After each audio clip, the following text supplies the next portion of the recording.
Hey guys, Angan from Ignite here. Today we're going to be talking about the key themes in Pygmalion. But before we get started, please be sure to check out our website ignitehsc.com.au for more HSC resources and like and subscribe to our channel. Let's get into it.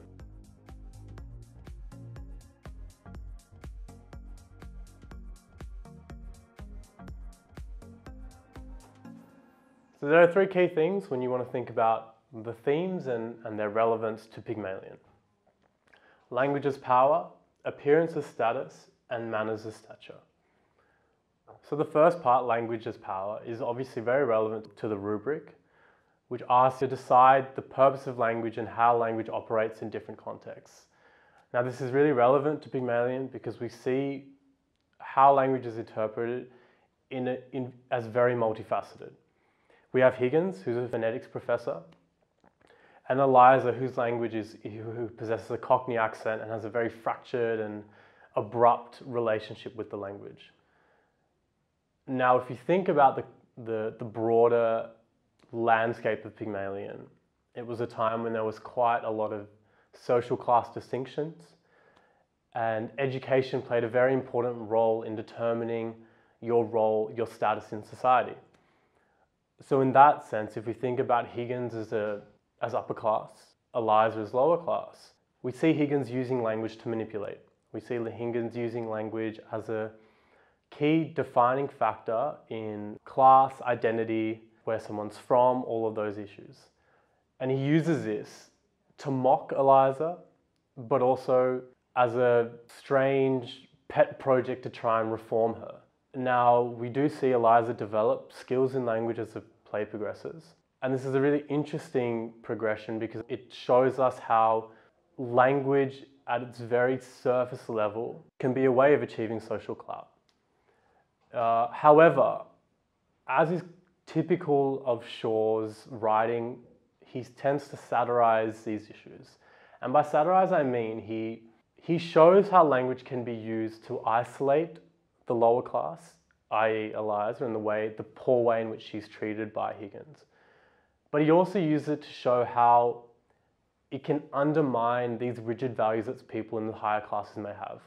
And by that I mean the ease with which Eliza develops her language and the immediate way in which she seems to be accepted into the society, particularly evident in the dinner party, is really interesting. It shows here, I think, that Shaw is trying to criticize not only the superficiality of language, but the superficiality of the class system in the broader landscape of Pygmalion at the time. He's showing us how language can be deceptive, how it can be manipulative. But as we'll see, what becomes more important is how a human relates to the world in their own way. What values do they possess? Rather than how they can make themselves look or act in a certain way based on the way that they can speak. Now, this idea of class links then to our next key theme, which is appearance as status, or appearance as identity. Now, in any society, the way in which someone looks can have an immediate impact on the way that you perceive them. And this is no different, and it's arguably more pronounced in the context of Pygmalion. In this case, we can think about, again, Eliza, who's first introduced as a poor flower girl, who's somewhat raggedy and unkempt, and this immediately shapes how Higgins perceives her. Again, we can go back to the dinner party where Eliza is dressed up as a noble, where the nobles believe that style was reflective of your identity. And they instantaneously believe that she's part of their society. And again, in the same way that Eliza's swift development of language and the way in which she rebels from Higgins at the end of the play, this is another example of how Shaw is trying to satirize and make fun of the superficiality of appearance, of language. Eliza's ability to deceive her upper class audience in that dinner party is quite poignant and a really great manifestation of this, of how appearance can be superficial, how it can be used to deceive, and how it can be used to create these class distinctions. And what we then must ask ourselves, and what Shaw forces us to ask, is, although we are transformed in our dress, do we really transform as humans? And that's a really poignant thing to consider throughout the play, especially in relation to Eliza and her development throughout. Now, the final key theme, manners and stature. And this is somewhat of an offshoot from the language aspect, but it's still relevant in its own criteria, because manners are a very niche part of the language, although they form a very significant part of the play itself. Because manners, or the way in which you interact socially, especially in these upper class societies, is very specific and it's very niche, as I mentioned.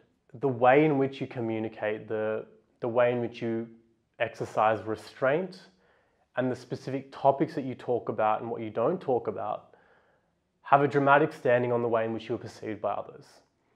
Again, and this is an undercurrent throughout, the dinner scene is a really interesting manifestation of this, and it shows us how Shaw attempts to satirize and mock the superficial values that the upper class hold in terms of how they define people based on how they look and how they speak and how they interact, and how Eliza seemingly or attempts to fit into this. But when she develops these traits, she herself realizes how superficial they are. And in a very poignant ending, it seems that she rejects these values in favor of something more real, which is a nice comment on how superficial and shallow these values are, and why Shaw seeks to critique them, especially considering the significant importance they played, not only in the play, but also in the broader context of it. So it's important to think about all of these when you're analysing and researching the poem, because they define almost every act and almost every interaction, and form the basis of Eliza's transformation throughout the poem. So thanks for watching, guys. If you want more content like this, please be sure to subscribe to our channel. And if you want more HSC resources, please be sure to check out our website, ignitehsc.com.au. See you next time.